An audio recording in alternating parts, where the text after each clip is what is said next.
Magdalena Romero, la presidenta del Ateneo de Mairena y presidenta de la Federación de Ateneos de Andalucía, que engloba 33 ateneos de ámbito andaluz, da la bienvenida a los presentes. Fijaros qué presidenta tenemos. Más cansada. Mira qué presidenta más cansada. Buenas tardes. Buenas tardes, bienvenidos, bienvenidas. A ver, yo conocí a nuestro invitado de hoy un día terrible, una lluvia, un viento. ¿Verdad? En Huelva. Esos momentos en los que uno dice el tiempo no acompaña. Hoy el tiempo de fuera, el que podemos ver cuando pasamos por la calle se acompaña, pero los otros tiempos son un poco igual. Y esa es la pena, que sigamos en tiempos demasiado revueltos, demasiado tristes, y además teniendo que no decir palabras para no herir sensibilidades. Yo a veces soy políticamente incorrecta, algunas veces, y la digo, porque me duele. Ex, que es lo que va a presentar hoy aquí Ezequiel, y porque Díaz Trillo es ex de tantas cosas, y lo que siempre va a ser y será es profe de literatura. Así nos presentamos en Huelva, recuerdo aquel día de lluvia, y como tal lo he saludado porque era eso, un compañero. Bienvenido al Ateneo, a este sitio donde siempre hay letras, siempre hay palabras, y procuramos que haya comprensión y sonrisa. Muchísimas gracias. Muchas gracias.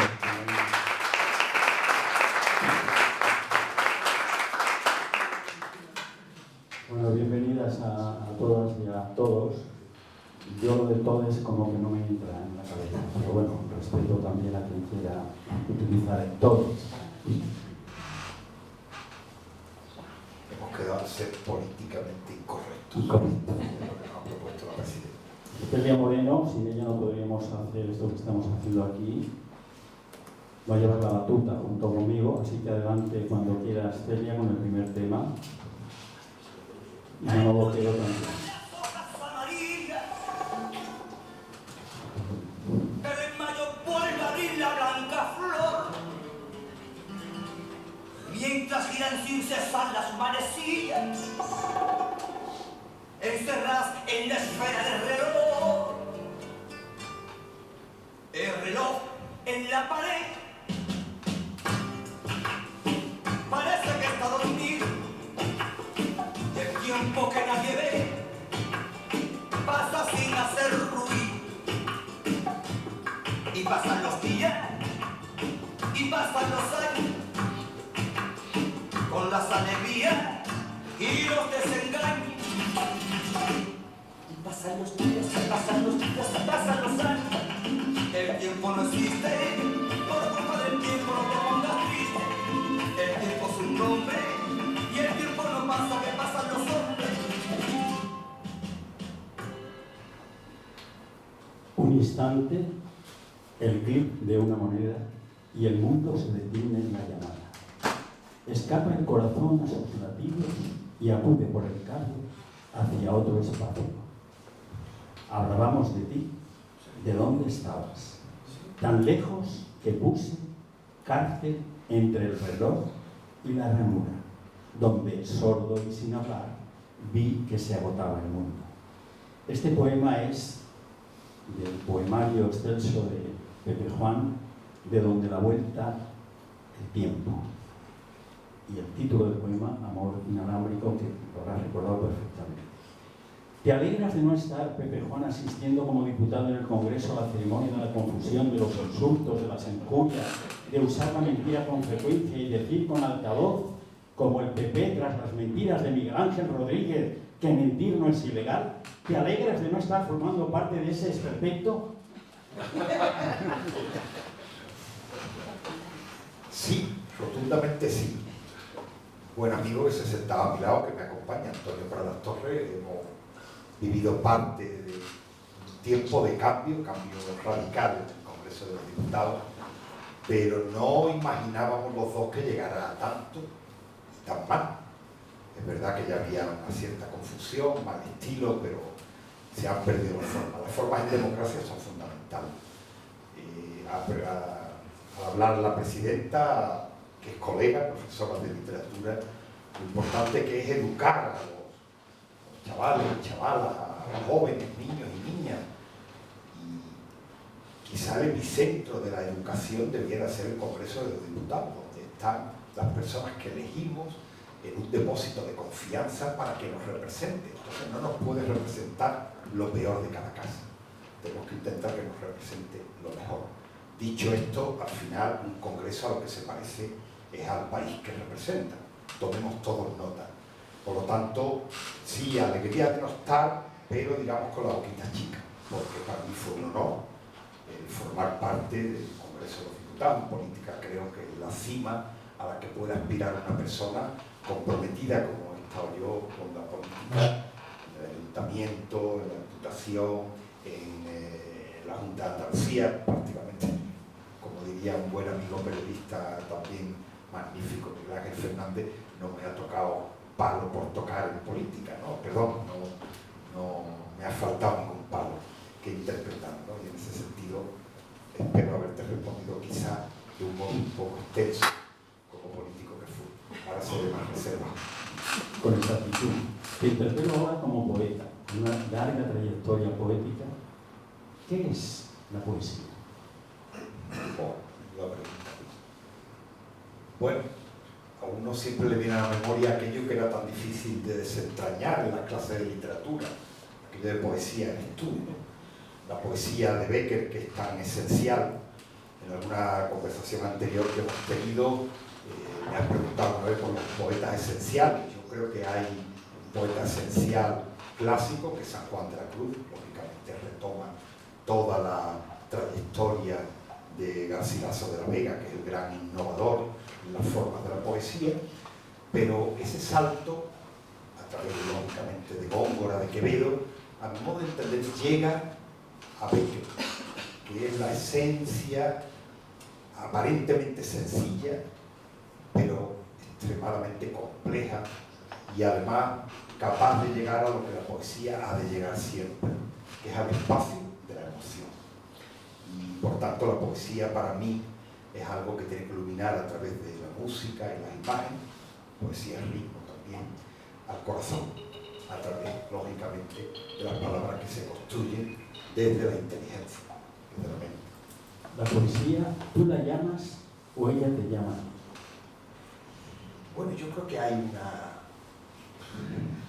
noviazgo como atrevido al principio. Yo empecé a escribir muy pronto. De hecho, siempre digo que, con palabras de Borges, que me atreví a perpetrar un libro de poemas con apenas 20 años, iniciales, poemas adolescentes. El propio libro es adolescente, pero no llegué a hacer aquello que sí hizo Juan Ramón Jiménez. Juan Ramón Jiménez tiene dos libros primeros, que son Ninfeas y Almas de Violeta, y él se arrepintió muy pronto de esos libros. De hecho, mandó a una buena amiga a que fuera por las bibliotecas de amigos y de conocidos, en algún lugar donde había mandado un libro, a que los fuera robando para quitarlos del medio. Le preguntaba, ¿por qué los quita usted los ejemplares de Ninfeas? Que no eran ninfeas y bonitas. Entonces, algo así me pasaba a mí con ese primer libro, ¿no? Que ni chicha ni limona, era un ejercicio adolescente. Yo no los he quitado del medio, pero tampoco he reivindicado. Y luego sí que hay un ejercicio de vocación y de profesión. De hecho, me dedico a la literatura, me dediqué a enseñarla, a editarla, y me atreví con Lope de Vega, me atreví a escribirla. Le tengo mucho respeto a la poesía. A mí me parece el género mayor de la literatura. Es como el gran laboratorio donde viene a ocurrir después todos los demás géneros. En la literatura aparece como un fogonazo. María Almeida, que es una poeta que descubrí hace poco y que admiro mucho también, que además sigue una estela que merece la pena reivindicarla, de Gloria Fuerte y toda una literatura. Ángela Figuera Merich, a la que hemos reivindicado en Huelva hace poco. Y tiene que haber algo de inspiración, de talento, pero al mismo tiempo mucho oficio y mucho trabajo. ¿Qué opinas de ese señor que está ocupando el despacho Oval de la Casa Blanca, el tal Donald Trump, damos una opinión de lo que aquí como político y ciudadano del mundo, ¿qué tenemos ahí? Aquí se le ve. Y además de vuelo, es un botarate. Una expresión que se está perdiendo algo, pero un auténtico botarate. Lo que da pavor, no diría yo estupor, que es palabra que se ha puesto de moda recientemente gracias a un juez, pero da pavor pensar que la primera potencia del mundo está en manos de un político de esta Cataluña.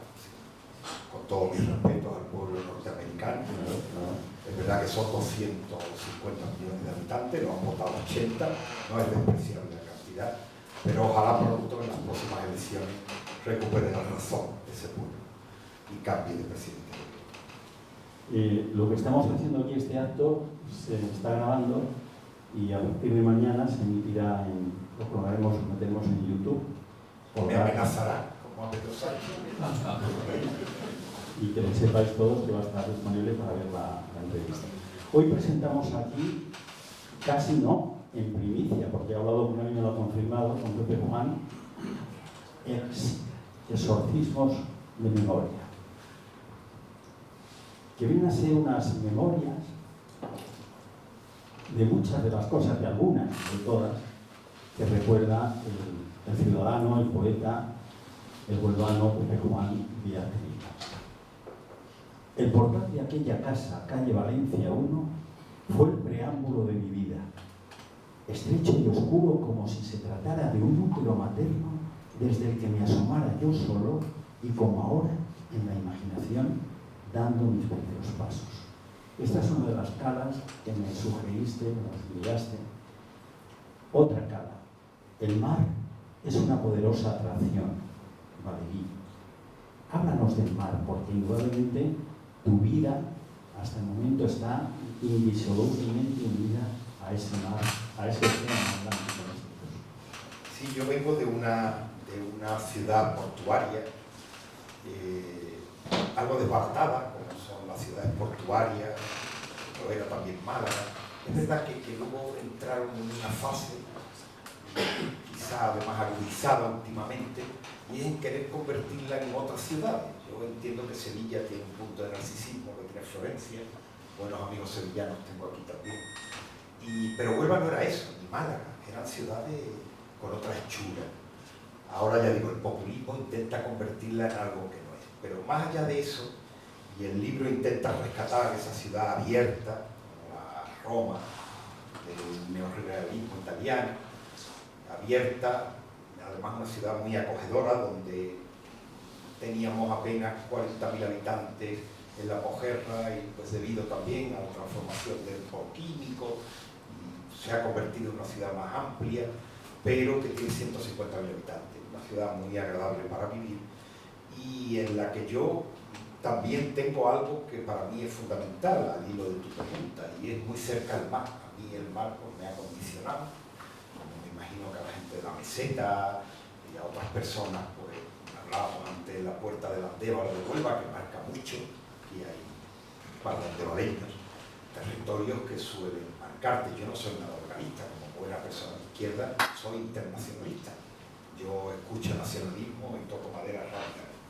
Entonces, ahí sí que hay para mí algo que me ha impregnado también mi literatura y sobre todo mi manera de entender el mundo, que pasa por esa apertura, por esa mirada que creo que tienen los pueblos que viven al lado del mar. De hecho, y yendo al libro, el libro tiene 3 partes, tenía que organizarlo de alguna manera.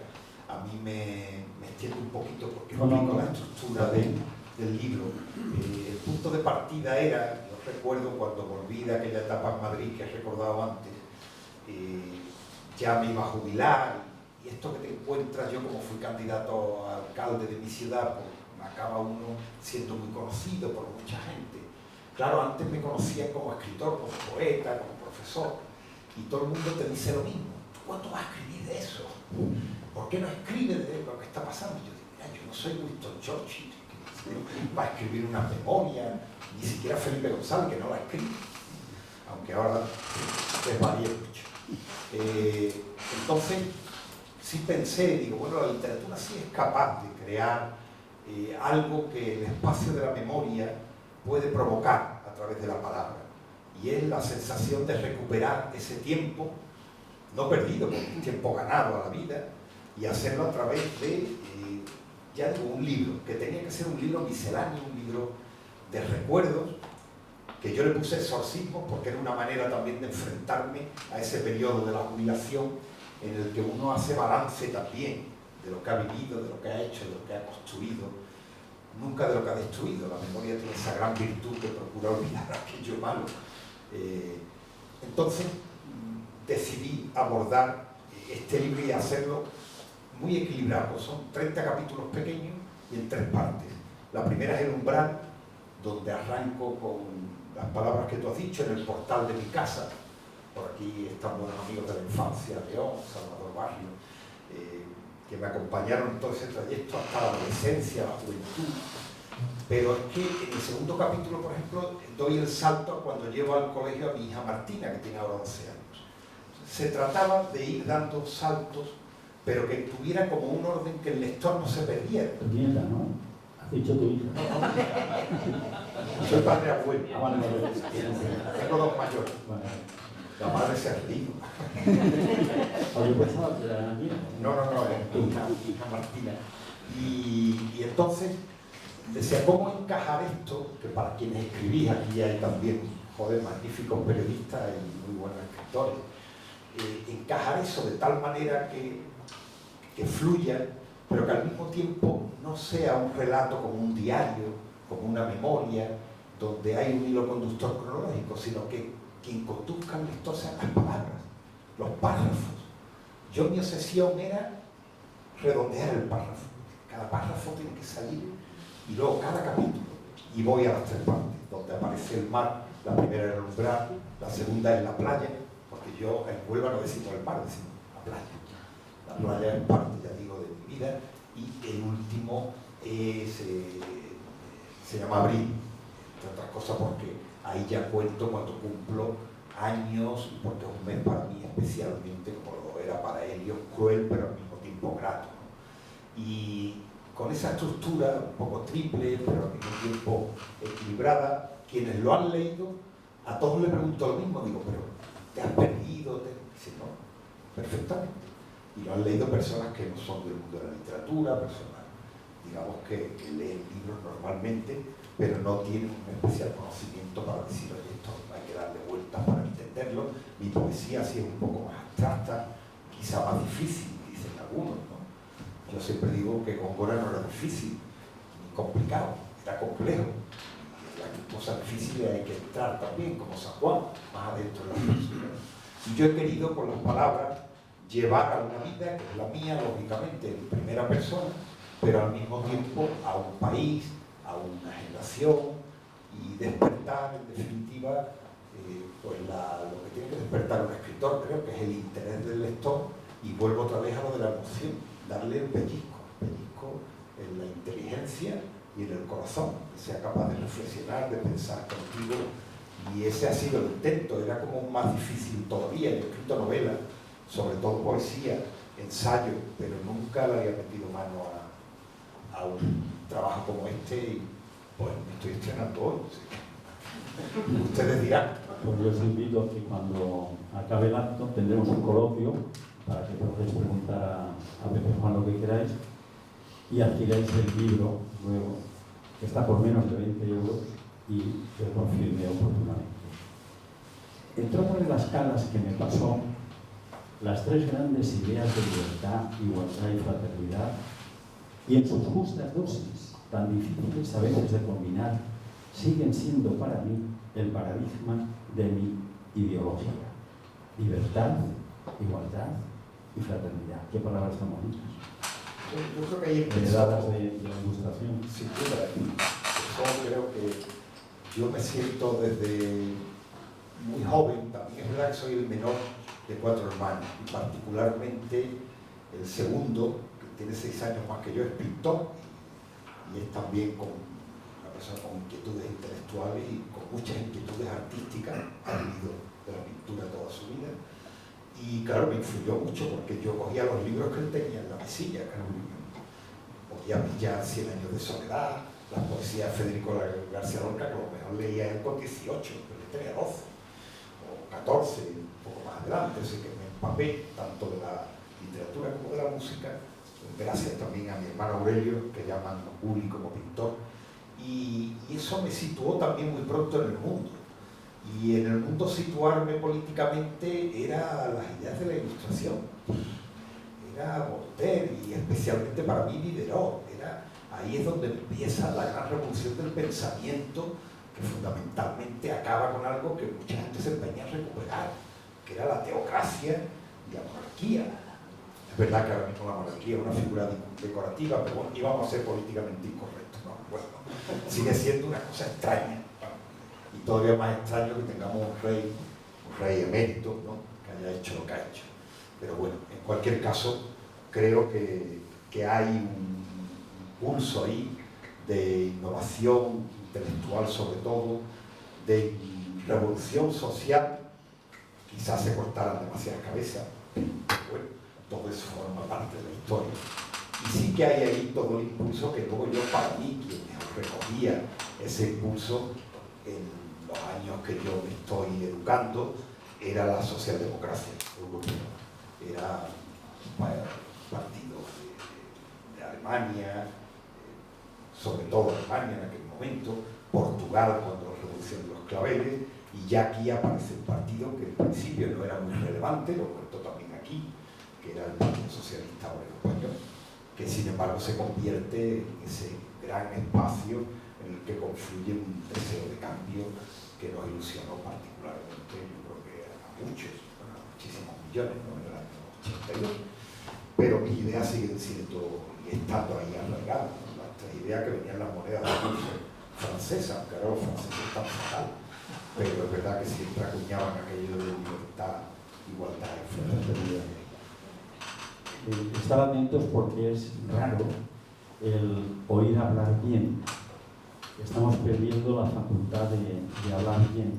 Y mi temor, y creo que el de muchos de vosotros y vosotras, es que los jóvenes no están precisamente heredando lo mejor del hablar bien, sino que debido a la velocidad y a la sinergia de las redes, de los móviles, los smartphones y tal, cada vez se habla peor, ¿no?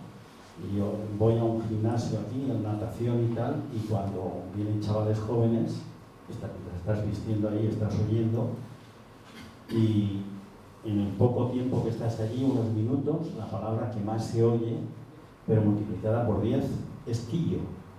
El quillo vale para todo. Para los jóvenes de 12, de 14, 18, 20 años. Y quillo, y quillo, y quillo, y no salimos de ahí. Bueno. También hay otra que se lleva ahora mucho, que nos reímos en plan de. Un plan de.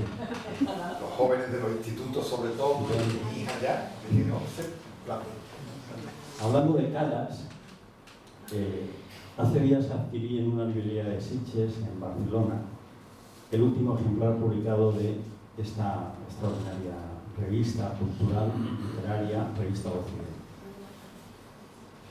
Alcanza ya el número 533, con el título Calas del Español, editada con ocasión del 10º Congreso Internacional de la Lengua Española, que se ha celebrado, no sé si se clausura, hoy me parece que se clausura, en Arequipa, en Perú. El director de la revista, Fernando Vallespín, aclara el lema escogido. La palabra cala tiene en español varias acepciones. Cala es el pedazo de una fruta que se corta para probarla, y así cabe ver la lengua como un fruto para saborear, nos dice Vallespín. Cala también es la incisión en un muro para saber lo que hay dentro. Y cala es un lugar retirado de la costa. Y cala también es una investigación en algún campo del saber, como creo que haces tú con tus libros. Os recomiendo esta revista. Resume, bueno, ya lo has hecho. Aquí venía la pregunta, resume el contenido, ya de alguna manera lo has hecho. Voy a presentarlo, todavía no lo hemos presentado. José Juan Díaz Trillo, Huelva, 1958. Huelva, la orilla. Háblanos de Huelva, has hablado ya un poco, pero métete, háblanos, convéncenos de Huelva, de la importancia de Huelva, la orilla.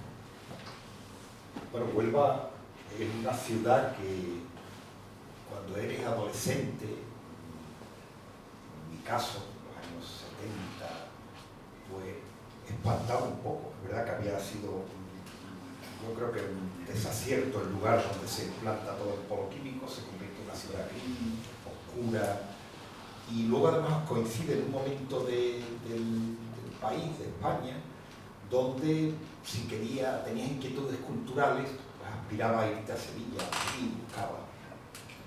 Todo esto da una vuelta enorme, por eso quiero ir en el libro, cuento parte de la historia de Huelva. He dicho antes que bueno, he querido tanto a mi ciudad que he querido ser su alcalde, ¿no? 2 veces, las 2 quedé segundo. Y sin embargo se ha convertido, sobre todo a partir de la democracia. En Huelva se habla mucho últimamente, y además me agrada que esto se esté grabando para que lo escuchen. Habla mucho del legado inglés, del legado, han hecho una recuperación. Yo públicamente digo que el mejor legado, para mí ya el único importante de Huelva, es el legado de la democracia, de los ayuntamientos democráticos del año 1979. Hasta entonces ha sido una ciudad colonizada por todos, todas las culturas, con una riqueza enorme que nos ha dado todo ello. Pero es verdad que Huelva se emancipa y es una ciudad dueña de sí misma a partir de la democracia. Y a partir de ahí se crea una ciudad cada vez más amable, paseable. Yo creo que tiene un tamaño, como he dicho antes, idóneo, se vive muy bien, con una provincia que la rodea interesantísima. Maravillosa.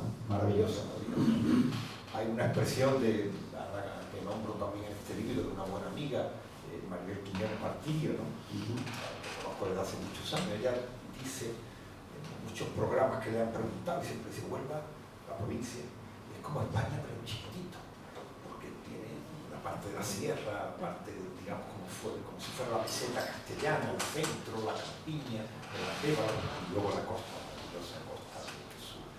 Y sí hay en el libro, sobre todo creo que hay una mirada a partir de, claro, la política también te permite algo que yo aprecié mucho siempre. Yo era de Huelva, pero cada uno es de Huelva, uno es de su barrio. Yo había nacido al lado del mercado, en el centro, pero bueno, cuando me dedico a la política descubro cada rincón de la ciudad, de sus barrios, modos de entender la ciudad muy distintos, pero que te enriquecen de una manera extraordinaria. Antes hemos hablado, no hemos hablado todavía del flamenco, ¿no? De cuánta riqueza hay en las peñas flamencas de Huelva, que la hay en las colonias, en la orden, la clásica que está ahora en la avenida Andalucía, la peña flamenca de Huelva, ¿no? Que antes estuvo en la Doratrice. Pues todo eso es una riqueza de ciudad que yo conocí mucho a través de la política y que me enseñó a apreciarla todavía más. No soy chauvinista, nada.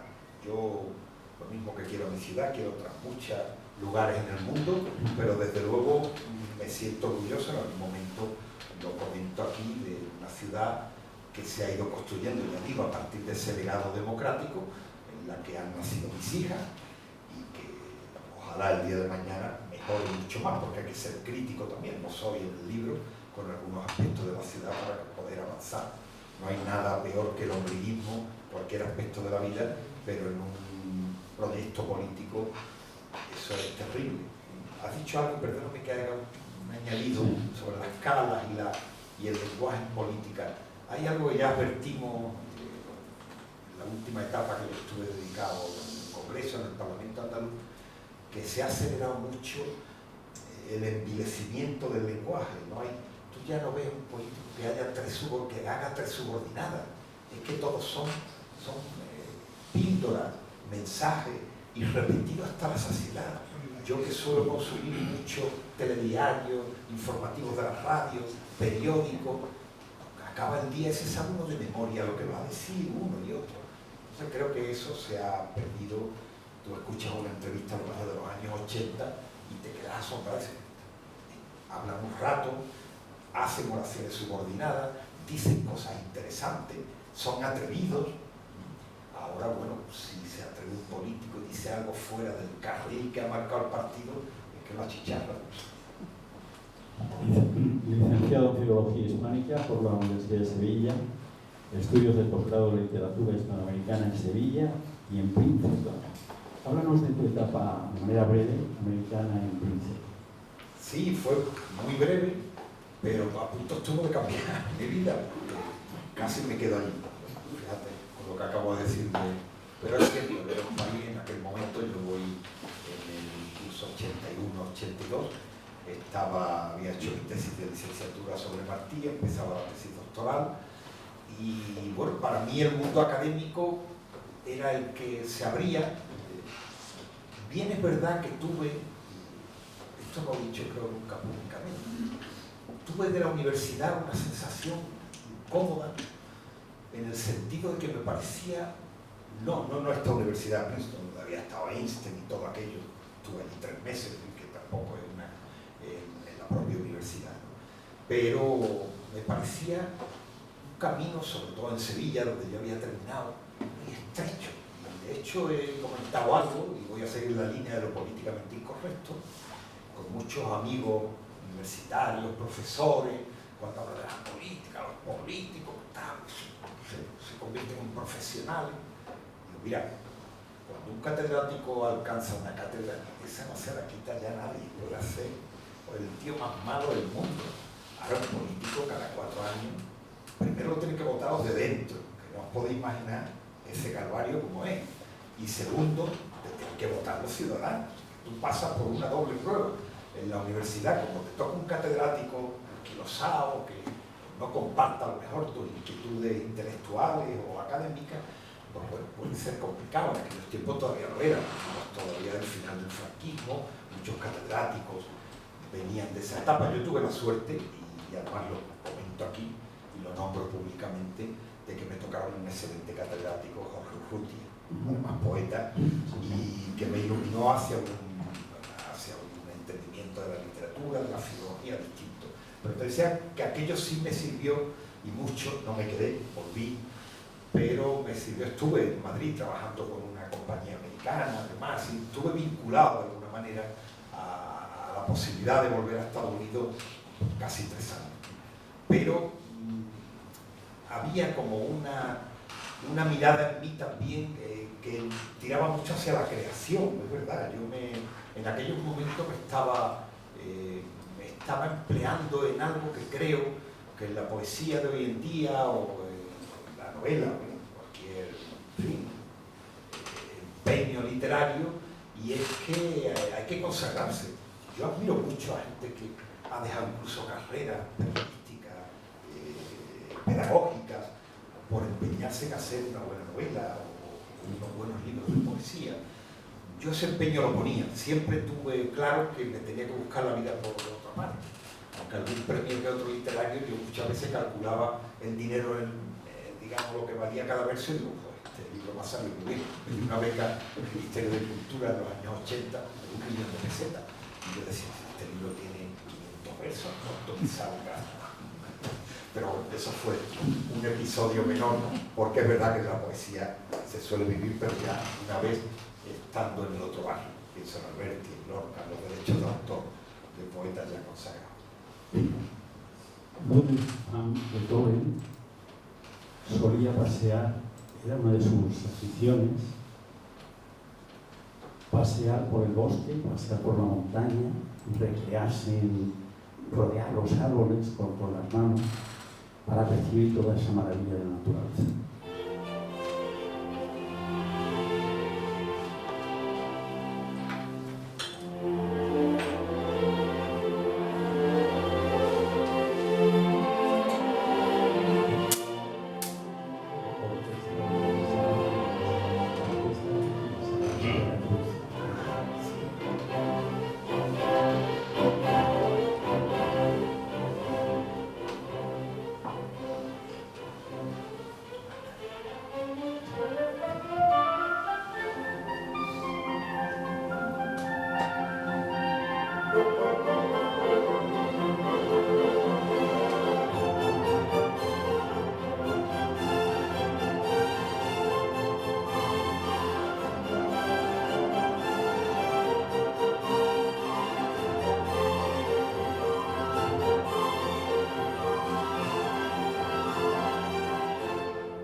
despertar de alegres sentimientos al sentirse en el campo. Es un poco las palabras que buscaba Beethoven para acompañar al primer movimiento de la Sexta Sinfonía. El lunes que viene, sé de alguna persona que está por aquí, yo también, que tenemos entradas para ir al Maestranza a escuchar la quinta y la sexta beethovenianas. Os animo, porque todavía quedan entradas, os animo a que hagáis esto. Profesor de literatura, poeta, fue codirector de las hojas de literatura y arte El Fantasma de la Glorieta, colaboró con la revista Condados de Niebla, colabora en varios diarios de Huelva y de Andalucía, ya ha hablado de los poetas referentes. ¿Qué significa, qué ha significado Pepe Juan Ramón Jiménez para tu trayectoria poética? Mira, personalmente me gusta muchísimo. Ramón me parece un poeta excelso, pero quizás no es de los poetas que haya influido en mi poesía más directamente. Puede haber otros ecos, como él decía, ecos de mi voz, ¿no? Escribió Pedro Salinas aquello de la voz a ti de vida, él decía, tan socarrón, y además con mucha mala leche que tenía también, la voz a mí de vida. Menudo era. Pero sí creo que es el poeta que es el Picasso de la literatura, a mi entender, en lengua española, y hablo también de América. En América fue un poeta celebradísimo, con movimientos intelectuales, poéticos que reivindicaban su obra, y yo creo que es el gran hacedor de la nueva poesía. Sin duda, el que ilumina toda la generación del 27, la llamada Edad de Plata, y además, creo, y por último, lo más importante, estamos a 2025, murió hace ya 75 o 77 años exactamente. 56, ¿no? ¿Era 56? Murió en el 56, el 79 entonces. Sí, no sé bien las cuentas. Creo que sigue teniendo una vitalidad y una actualidad. Juan Ramón sigue siendo un gran referente. Y por eso para mí, no porque sea de Huelva, porque esté en esa atmósfera que él también, viviendo fuera tanto tiempo, casi siempre, reivindicó mucho, se sintió mucho de ese lugar, como me siento yo, pero sí sobre todo reivindico de él. He puesto el ejemplo de Picasso quizá porque se puede entender mejor, pero sí que me parece la gran referencia de la literatura del siglo XX en español, por supuesto. No sé si nacerá o tardará mucho en nacer otra referencia en la literatura del siglo XX, es Lorca, sin duda ninguna, pero Juan Ramón sí que abre unos caminos. Leer El Propio Espacio, por ejemplo, todavía hoy me sigue emocionando. Dice, bueno, ¿cómo puede crear este poema tan moderno, tan innovador? Poeta que era capaz también de manejar un soneto como nadie, o hacer un romance perfectamente, y era capaz, sin embargo, ya digo, de revolucionar la poesía y la prosa poética. Platero y yo es un libro inmenso de prosa poética, no para niños precisamente, un libro también para adultos, sobre todo para adultos. No le toquéis ya más, que así es la cosa. Tu obra poética comienza en 1979 con Milciades. Fuiste finalista del premio Juan Ramón Jiménez, donde inició sobre el hereje. En 1990 el Ministerio, lo has mencionado ya, te concedió una beca. Fruto de aquella beca, creas para evitar la nieve, con la que obtienes en el año 93 el 14 Premio Internacional de Poesía Odón Betanzos. En 2010, con Mundo y Aparte, consigues el 13º Premio Internacional de Poesía, el Aljavive, en Madrid. Actualidad. Anoche supimos que el Planeta de este año se lo han dado a Juan del Val, por ver a Una historia de amor. Y las redes han estallado por el politiqueo y la convivencia empresarial que rodea este premio. Algunos premios, creo, se desprestigian ellos solos por su falta de imparcialidad y su mucho de compadreo. Y yo creo que el Planeta desde hace años va en esta línea. Vamos a seguir. Te iba a pedir tu opinión. Bueno, sí, da tu opinión. Sí, vamos a seguir con lo político. Lo literariamente correcto. Hombre, ya que encargan el premio, por Dios que se lo encarguen, como hicieron otros años, a Vargas Llosa. A mí se me ocurre, encárguenselo a Landero, por ejemplo, que me parece un escritor maravilloso y que va a utilizar muy bien 1 millón de euros. Pero hombre, por Dios, encargarle el premio a un escritor mediocre absolutamente. Bueno, me parece una temeridad. Lo que pasa es que yo lo lamento mucho porque cuando se hace trampa en un premio, claro, hay criaturas, ahí se presentan como 500 o 600 novelas. Entonces, bueno, todas esas criaturas que han mandado los libros, afortunadamente hoy creo que se mandan por PDF, pero es que antes mandaban los papeles y mandaban... Bueno, es verdad que hubo momentos, aquí yo tengo un buen amigo, un gran amigo que es Salvador Compán, que fue finalista del Planeta, cuando todavía los finalistas descubrían autores, o reivindicaban autores que ya empezaban a tener una obra. Lo dicho, que se hubiera encargado un gran escritor que los hay, Manuel Vicente, por ejemplo, me parece que seguro haría una novela para el Planeta maravillosa, se me ocurre mucho. Tienes una frase por ahí que me ha encantado. La palabra de tener el timbre inconfundible de la verdad. No es tuya la frase, es de Pablo Iglesias. Del ínclito Pablo Iglesias, tipógrafo. La palabra, la expresión está escrita por Antonio Machado. Y cuando se refiere a Pablo Iglesias decía que el timbre de su voz tenía el tono inconfundible de la verdad. Y es que yo siempre me consideré, claro, hice mi tesis de licenciatura sobre Martí, poeta al que admiro, digo poeta, también como político me parece un referente extraordinario. Martí es lo contrario de Maquiavelo. Martí es un poeta y un político de una limpieza, de un idealismo, pero también de un pragmatismo. Llegó a dirigir el Fondo Monetario Internacional en la parte, digamos, de Iberoamérica. Su gran proyecto era Nuestra América, es decir, como la Unión Europea, pero de América, con una lucidez tremenda. Lo que pasa era un temerario, con 42 años, pues prácticamente va casi a suicidarse intentando liberar a Cuba. Y decía todo esto porque creo que hay que reivindicar en la política la verdad.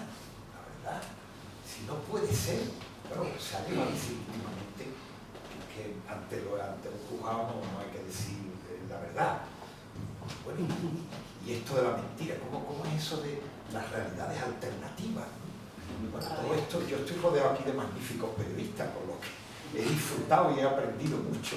Bueno, ¿qué manos estamos? ¿Cómo se puede admitir? ¿Cómo se puede tolerar? Bueno, y sin embargo todo eso circula, se compra, se fomenta, se difunde, se confunde, y es terrible, porque yo sí creo en ese timbre de la voz que tenía Pablo Iglesias, que yo me acuerdo, además, permíteme una anécdota muy breve, cuando yo empezaba en la campaña para alcalde y demás, me acuerdo que la primera, pues sacamos unos resultados muy magros, porque teníamos un alcalde que estaba muy consolidado, y yo siempre les decía a los compañeros, es que Pablo Iglesias tardó 20 años en ser concejal del Ayuntamiento de Madrid y 20 y tantos en llegar al Congreso de los Diputados, y es que esto hay que echarle paciencia, que hay que trabajar desde el compromiso, desde la verdad, y esto no es me presento a una cosa para que sea como efervescente. Y termino. Creo que hay una democracia instantánea, como aquello sobresoluble del Nescafé y demás, que se toma, se administra cada día y le falta pozo de verdad, de compromiso y también de sentimiento seguramente a la política. Voy a leer del capítulo 5. Lo del cara al sol cada sábado en el patio del colegio tenía otro tinte, aunque mantuviera por dentro y con menor hipocresía la misma oscuridad de los rosarios del régimen. Leyendo esto pienso que estamos en 2025 y me acuerdo de los actos ultras y franquistas frente a la calle del Ferraz, o las actitudes de políticos que plantan al rey, y creo que hay gente que sigue instalada en la época del nodo. Bueno, hay una... Es terrible, es terrible. Hoy hemos visto los telediarios del mediodía, por lo menos las imágenes de ese desplante, precisamente de tipos, personajes, pagados incluso con dinero público desde la derecha para fomentar el odio, el rencor, sin ninguna profesionalidad, para provocar. Porque además en este libro se habla de eso, yo creo que aquí lo expreso bien. La idea del frentismo es una idea de la derecha, la idea de las dos Españas es una idea de la derecha, ¿verdad? Se refirió a ella Antonio Machado, Gil de Viedma, Larra, cuando dijo aquí ya hace media España, murió de la otra media. Todo eso, pero quien ha alimentado todo eso y alimenta ahora el franquismo es la derecha. Este es un país de concordia, lo dicen muchísimos escritores y pensadores. En El secreto de España de Juan Marichal, que es un libro maravilloso, se cuenta toda la historia del liberalismo español y cómo este es un país de concordia, de entendimientos diversos. Cada uno somos distintos, los catalanes, los vascos, los gallegos, pero nos hemos llevado bien siempre. Entonces, ese odio que se está inoculando es para provocar eso, para provocar esta idea de calamidad en un país que, por otra parte, pues marcha. Yo me acuerdo cuando otro presidente decía, no, España va bien, este era el gobernador, que ahora va estupendamente, ahora va maravillosamente, desde el punto de vista económico, con muchos problemas, pero que se van resolviendo, se van intentando sortear, y en este sentido, desde luego, creo que se está haciendo un daño terrible. Y en el libro, y voy a lo que cuento, claro, cuento de nuestra infancia, una infancia muy marcada por las pautas religiosas y por las pautas políticas del franquismo, de una dictadura feroz. Pero al mismo tiempo sí que intento abrir el ángulo hacia lo que empezó para nosotros muy pronto, para la generación mía, que eran los aires de la democracia, de la libertad, la rebeldía. Todo eso está en el libro, pero desde luego siempre, y aquí lo digo, hay una generación o dos que son las que, sin vivir la guerra, nacieron justo después de la guerra, que se tiraron 30, 40 años terrible. Frente a esa etapa oscura, la luz de Huelva y Sevilla.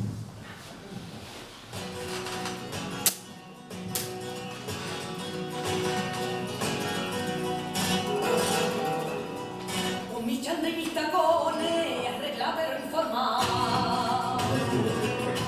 Arregla pero informar. Con mi chándal y mis tacones, arregla pero informar. Domingo por la mañana, él me saca a pasear. Él me saca a pasear. Mientras va lavando el coche, veo la casa arreglada. Para luego cuando venga no tener que hacer más nada. Taquito de jamón, choquito y gamba, yo dejándome comer, y por la tarde lo veo, pa' que escuche el carrusel.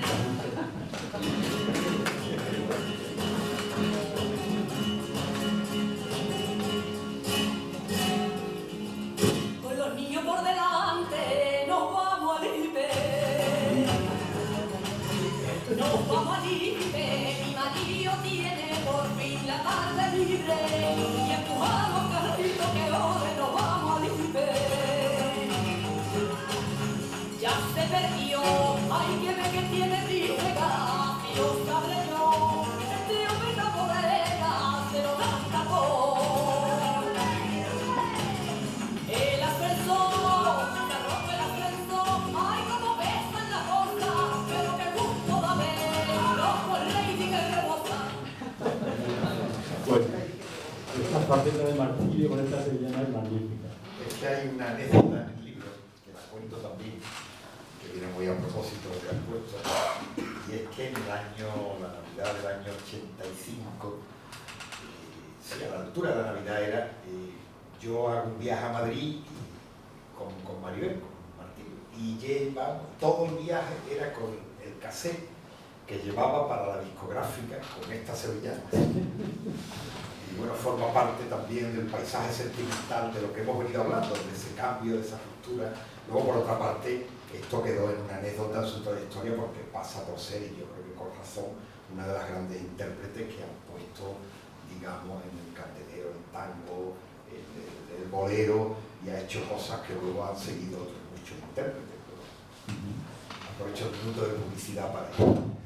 En 1991 fuiste director general del Patronato Provincial de Huelva del 5º centenario. Acabamos de festejar el Día de la Hispanidad. ¿Tendríamos que pedir perdón a los españoles por lo que hicieron nuestros antepasados en el siglo XV y XVI en la etapa histórica de la conquista, descubrimiento o encuentro entre dos mundos? Bueno, aquí también, y como buen admirador de la ilustración y de la moderación, el espacio de la moderación, que es un espacio absolutamente revolucionario, a mi entender, hay que buscar siempre el justo medio, de dónde está la virtud. Sin duda hay un atropello cultural, etnográfico en el descubrimiento, por razones elementales, todas las enfermedades que se llevan. Ahora, el modo de colonizar, desde luego, otros países no pueden presumir ante eso. Y quiero quedarme con la patria común, que es nuestro idioma, y con la posibilidad que se abre precisamente a partir del año 91 de la concordia entre países. Ese gran proyecto que era la cumbre de jefes de Estado iberoamericanos, que desgraciadamente se va descafeinando. Yo creo que ahí nos queda todavía una gran asignatura pendiente desde el punto de vista político, y es tener un mayor empuje.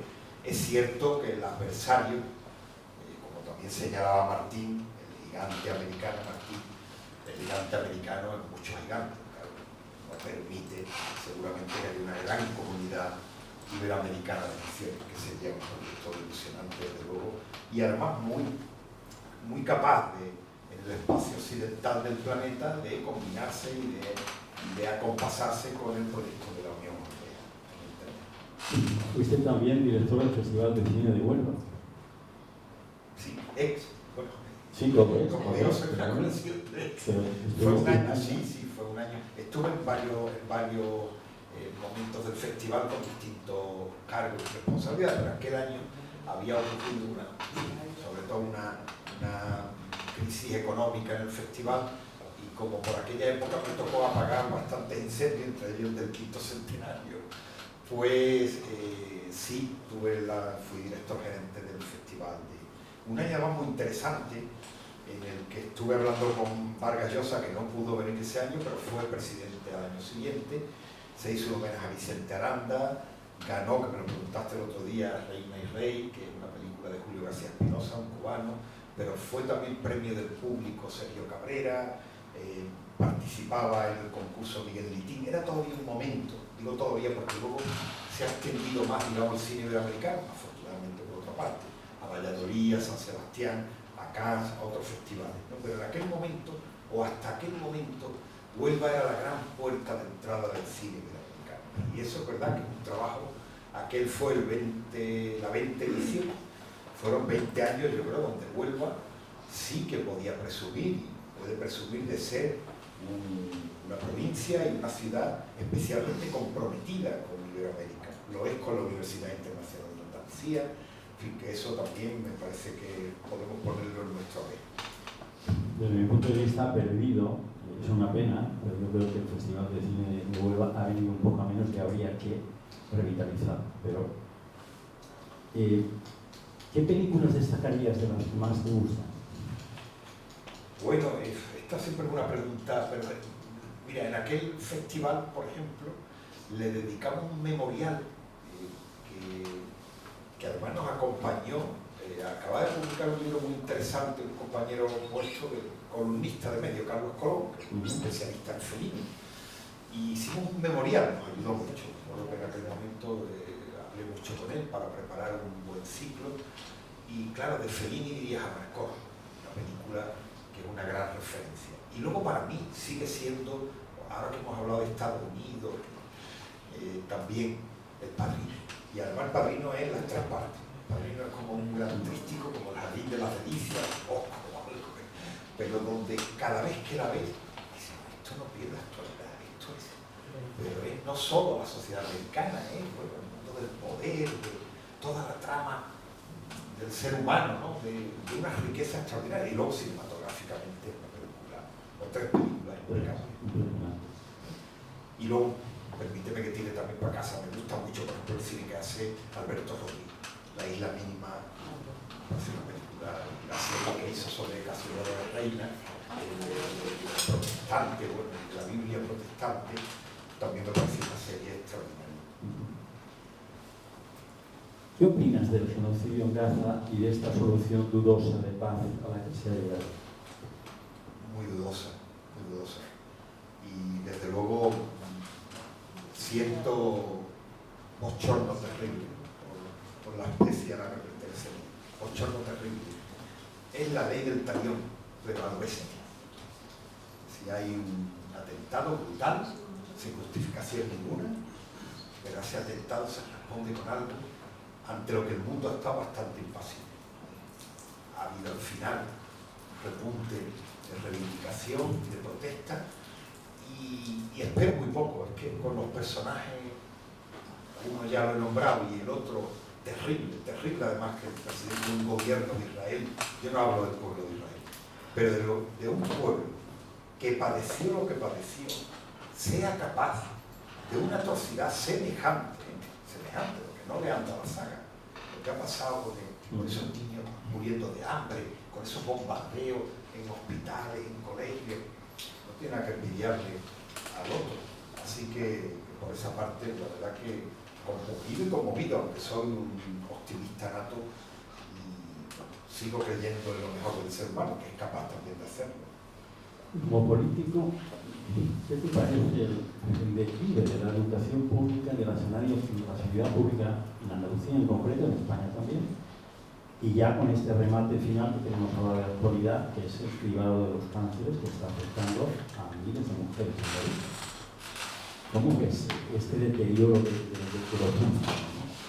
Bueno, yo tuve además el honor, permíteme este paréntesis, porque además estoy en la ciudad en la que él vive.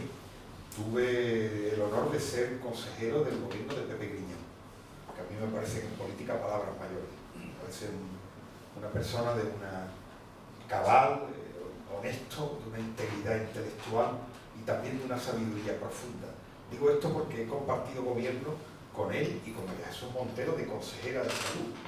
Sé de qué se habla cuando se habla de estas cosas. No soy experto en salud, pero sé cómo se administra una consejería de esa dimensión, igual que la de la educación, de la que fui delegado en Huelva, que la conozco también. Y lo que está pasando me parece terrible. Lo que está pasando con la sanidad en Andalucía es algo muy sencillo, que además yo siempre denuncié al Partido Popular públicamente en los debates, porque además lo que me fastidia mucho es como lo de la mentira. ¿Por qué no cuentan lo que quieren hacer? ¿Por qué no le dicen a la gente, mire, nuestro proyecto es como el de Estados Unidos? Nosotros, nuestra idea de gobierno y de asistencia y de servicios públicos es que cada uno se administre la mayor parte posible de su dinero y pague su seguro, pague su educación, como hacen los americanos. Pero es que aquí no lo cuentan. Aquí dice que van a mejorar la sanidad pública, pero lo que hacen es que empiezan a fomentar el mercantilismo, convierten en mercancía los derechos. Entonces, todo esto es, digamos, este es el epítome del modelo de sanidad que ha saltado por aquí, que es terrible, por donde ha saltado, ¿no? Me parece terrible. En fin, pero yo, bueno, no quiero alargarme mucho porque además el público está teniendo una paciencia infinita. ¿Estáis bien? ¿Estamos bien? Estamos asistiendo, a mi modo de ver, a una lección magistral. Como político, desde 2016 a 2019, fuiste diputado en las Cortes Generales por Huelva, consejero de Medio Ambiente de la Junta de Andalucía de 2010 a 2012, vicepresidente de los patronatos de Doñana y Sierra Nevada y presidente del patronato del Paraje Natural de las Marismas de Moguer. En el Congreso, presidente de la Comisión para el Cambio Climático y presidente de la Comisión de Transición Ecológica, y tuviste responsabilidades en Educación y Cultura en el Grupo Socialista del Congreso. ¿Esta etapa política y ambientalista influyó en tu trayectoria vital? Sí, yo fundamentalmente mi orientación profesional o vocacional, como he venido diciendo, tiene mucho que ver con la cultura en el sentido más amplio, con la literatura en particular, desde esa triple vertiente de profesor, de editor, de revista, porque luego gané una plaza como coordinador de publicaciones en educación, y como creador, pero luego también me interesa mucho la pintura, el cine, y el medio ambiente fue entrando en mi vida como compromiso político, porque las Marismas del Odiel, que es un paraje maravilloso, que está junto a la ciudad, pocas ciudades pueden presumir, aun teniendo esa fama que tenía Huelva de la contaminación y del impacto industrial, tiene enfrente una reserva de biosfera maravillosa, que es, digamos, como la cara B de Doñana. Están las mismas especies prácticamente que hay en Doñana. Y entonces, a partir de ahí sí que hay un compromiso también público con el medio ambiente. Paradójicamente, y cuento aquí alguna anécdota que algún periodista escucharía aquellos días, cuando Pepe Griñán me propone ser consejero, muchos periodistas escribieron, pero este no iba a ser de cultura.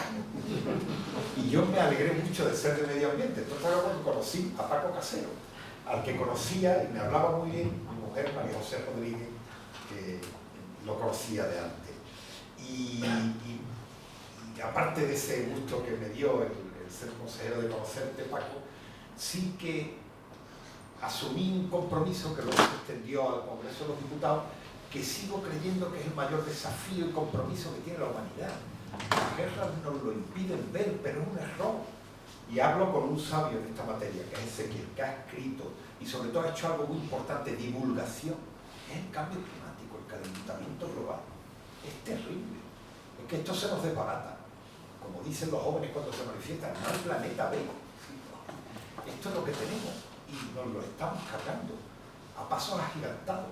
Pero ¿qué ocurre? Claro, la guerra de aquí, la guerra de allí, esto, una crisis, la política barriobajera está ocupando un espacio que no le damos a una tarea que es fundamental, que me parece, ya digo, el mayor desafío que tiene la humanidad, porque además es un compromiso, y termino, que creo que estamos extendiendo mucho, termino con un compromiso que me parece el mayor que puede asumir una generación, que es no hacerlo ya por nosotros, que bastante hemos disfrutado y machacado el planeta, es hacerlo por quienes vienen después de nosotros, nuestros hijos, nuestros nietos. Ese es un compromiso de generosidad y urgentísimo.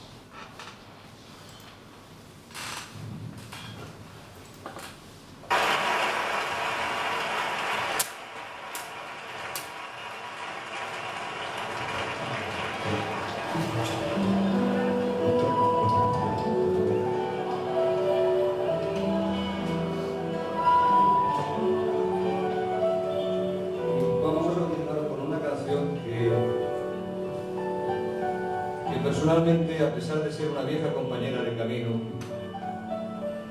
a mí me gustaría no tener que cantarla. Me gustaría que quedara obsoleta, porque la realidad fuese otra. Pero tal como van las cosas, no parece que este sea el camino. Es una canción que se llama Para, y que más o menos dice: Padre,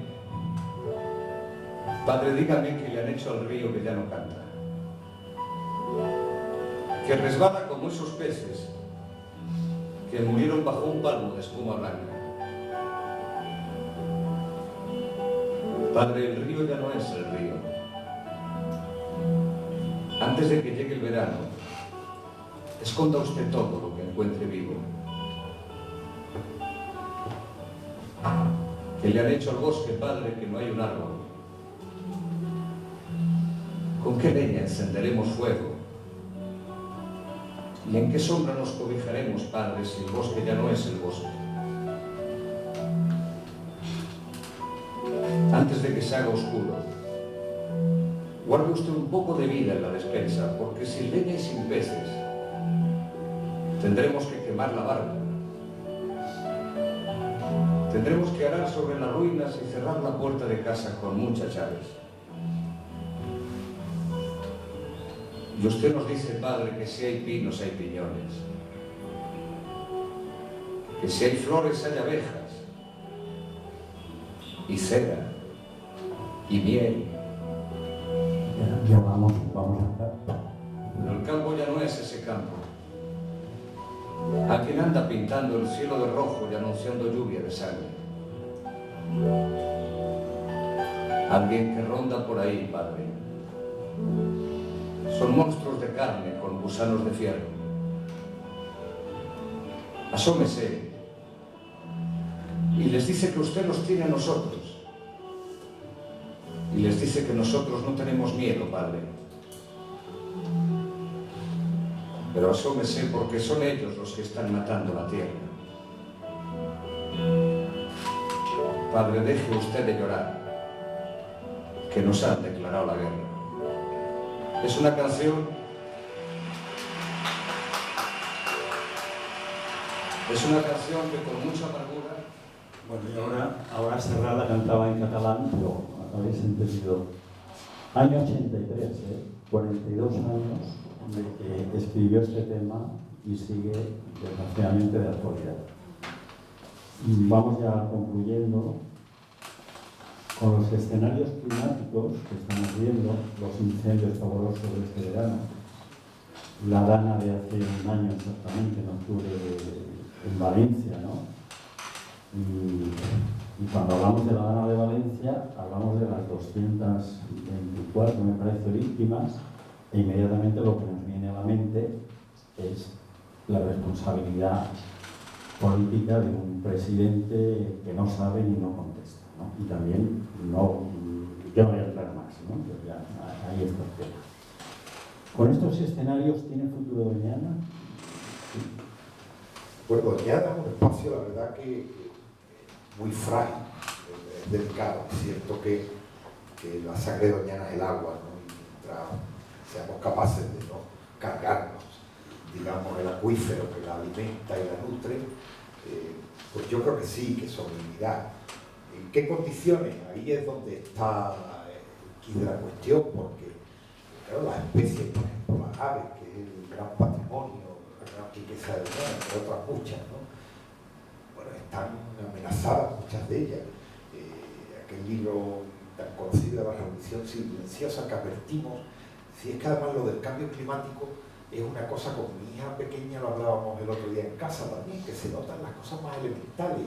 Yo aquí cuento, por ejemplo, como en la conversación me ha recordado Serrán, ¿no? Con mi suegro, que tiene un pequeño huerto, pues él está muy al tanto de las cosas como han cambiado en un espacio de medio siglo, de 60 años, ¿no? Las floraciones, la desaparición de los pájaros, he dicho, en las ciudades apenas veo unos pájaros. Es una cosa que ibas a una plaza y el murmullo, el ruido de los pájaros es una cosa preciosa, ¿no? Y bueno, todo esto, aún así, como te dije al principio, soy optimista, el hombre es capaz de lo peor, lo demuestra muy a menudo, pero ha sido capaz también de lo mejor.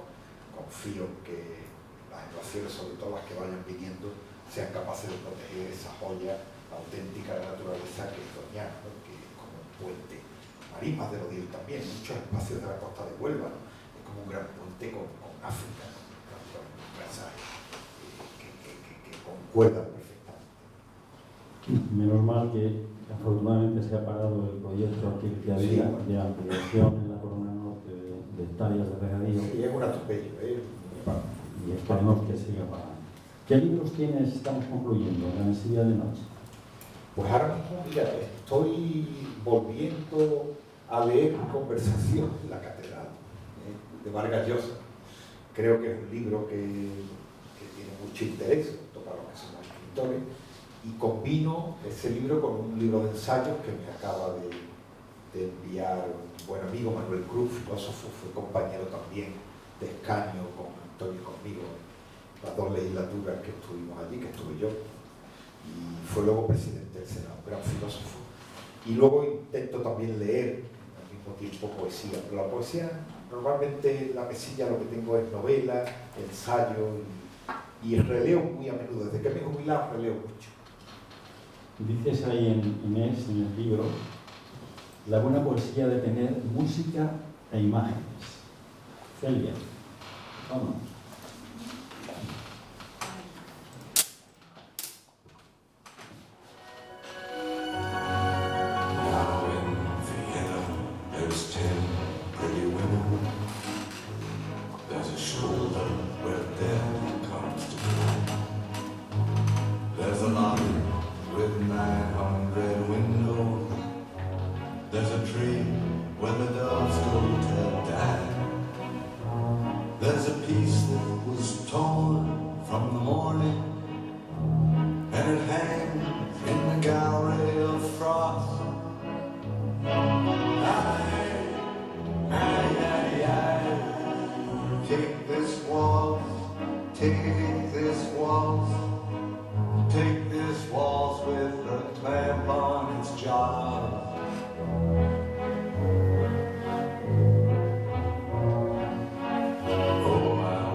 in a crowd filled with footsteps and sand.